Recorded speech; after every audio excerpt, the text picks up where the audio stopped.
ดังเสียงค่ะกว่าป้อยปีใหม่ใต้อันวันนั้นอย่าไปความมนกว่าเกี่ยวอย่างก้อยลองเดียวค่ะนะให้กว่าต้อยซ้อมศึกษาเอาไว้ว่ามีอีสังพ้องปีใหม่ใต้เขาได้การเป็นปีใหม่ใต้ได้ไหนมันเป็นอันการรักษาพิงเงเขาให้ไล่สืบยาวกว่าเมื่อนานั่นเพราะเมื่อนามาเนี่ยเพราะว่าก็อาศักอายุเก่กว่าไหนเขาเสียงหายกว่าไหนสุดต้องกว่าบ้าเนาะซื้อเขาในติขึ้นมาเนี่ยเขาหลุดไล่ปูเตี้ยนกว่าเมื่อนานั่นเนี่ยเพราะว่ากว่าป้อยปีใหม่ใต้ปีไรก็เย้าค่ะนะเพราะพูดตัวเป็นได้เนี่ยนั่นเธอศึกษาบ้าเนี่ยเดี๋ยวก็เธอมีลองมนลองเกี่ยวนั่นลองตั้งสุกตั้งไหมนั่นเธอพูดปล่อยว่างเป็นปีเก่าเดี๋ยวก็เข้ามาครับตอนปีใหม่นี้ลองลีตั้งเสียงนั่นมีดีแล้วก็เข้ามาจื้อไตก็ขาวย้อนซื้ออันอยู่ใหญ่ๆนำค่ะย้อนเสียงลังๆค่ะอันนี้ก็อันรัดก็ไต้หู้อยู่อันวันนั้นเด็ดย้อนห้องปั่นกว้างอันไรซิว่าย้อนเธอไต้หักกันไต้ต่อหักกันค่ะหักกันยังได้ตรงไหนค่ะก็สาวหักปาเต้นดีพอนะมีสาวหักแล้วค่ะโอเคนี่หนุ่มๆไม่นะโอเคค่ะทำได้ค่ะย้อนเธอไต้หักกันเลยค่ะทำได้ค่ะนะเ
กันเป็นวันให้อยู่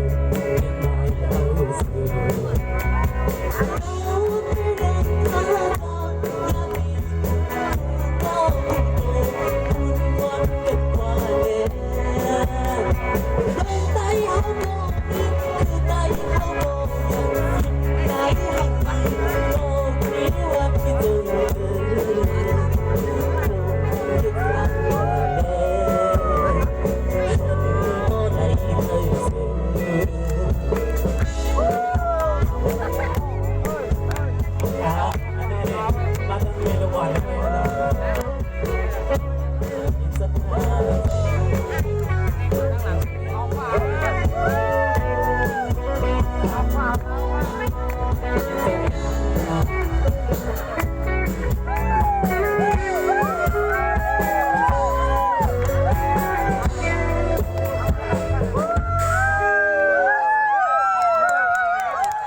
ยันซึมอย่ามาพลาดยันสิ่งลังๆเห็นได้ตรงไรค่ะ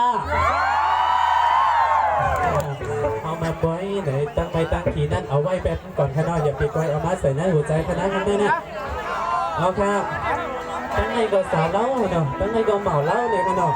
ไม่ใส่ตาลักตัวกันไว้อยู่นะเนาะตัวกันมาเนี่ยเด็กๆแค่หัวเมาก็เลยละหักสาวบอกใหม่พอมา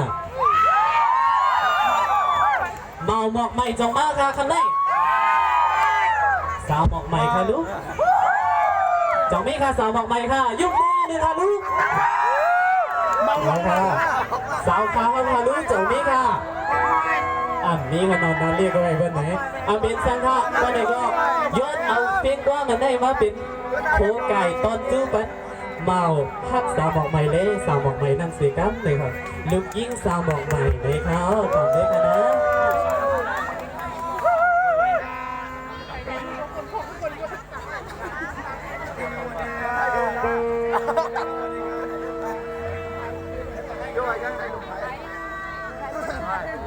ยันเสียงอีกหนึ่งค่ะลูกมาหัวใจก็ต้องดูด้วยแน่ก็เสียงเงียบๆแบบนี้ใจสบายกว่าค่ะ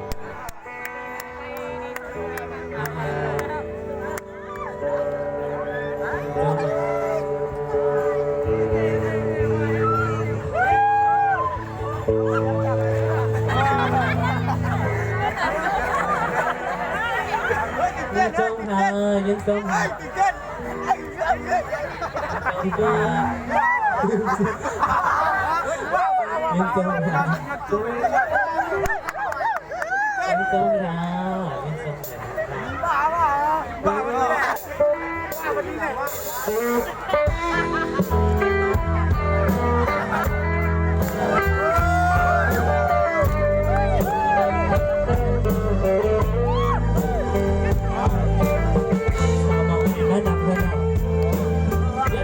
บอกไปเต้นบอกไปทำงานค่ะ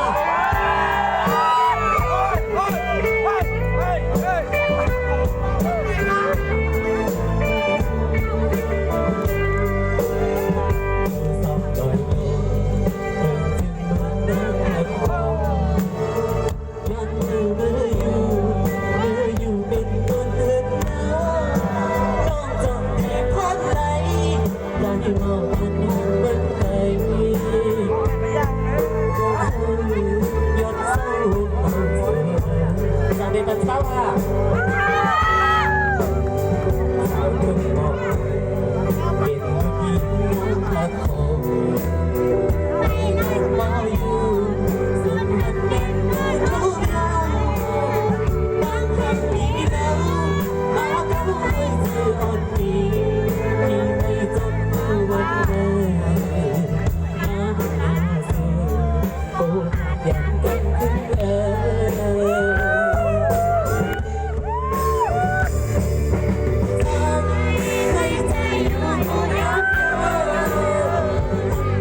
ก็เท้าเลยเป็นยังไง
อยู่ดินที่อบไว้มองน้ำเย็นที่มือเป็นยาจังสองใจเธอเลยเป็นยาจังส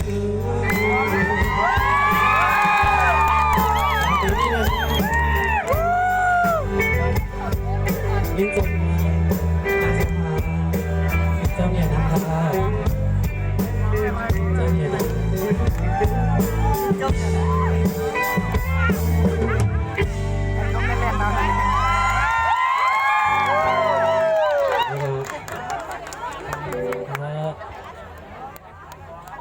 สายพอ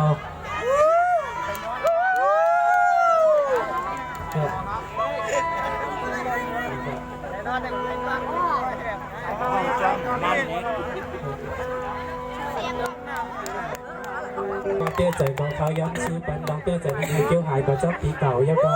ให้จิ้วงัดจิ้วใหม่ๆอันทางดีๆแล้วเราเสียต้องมา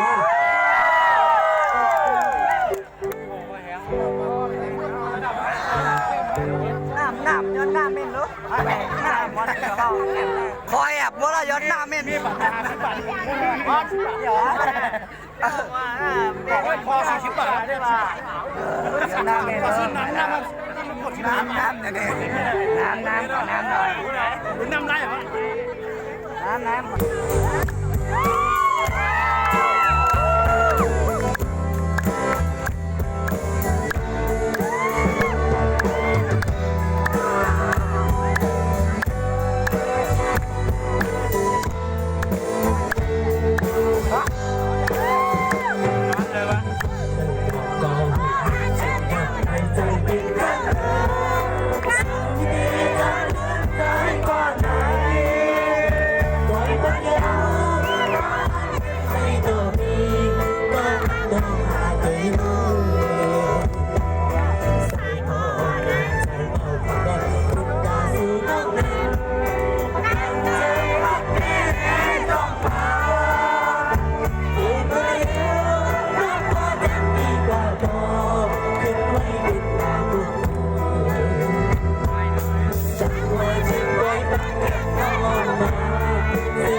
โอเคอันนั้นได้เป็น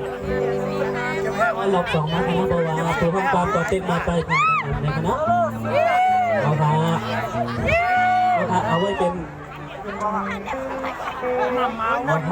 ไว้เป็นดอกสองคณะเพราะว่าผู้ห้องความก็ติดไปทางนั้นในคณะกันติดขึ้นหน้าห้องมันค่ะเอาค่ะเดี๋ยวมาคณะเร็วค่ะ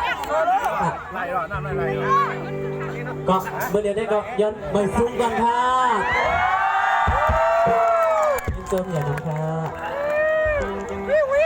ย้อนเสียง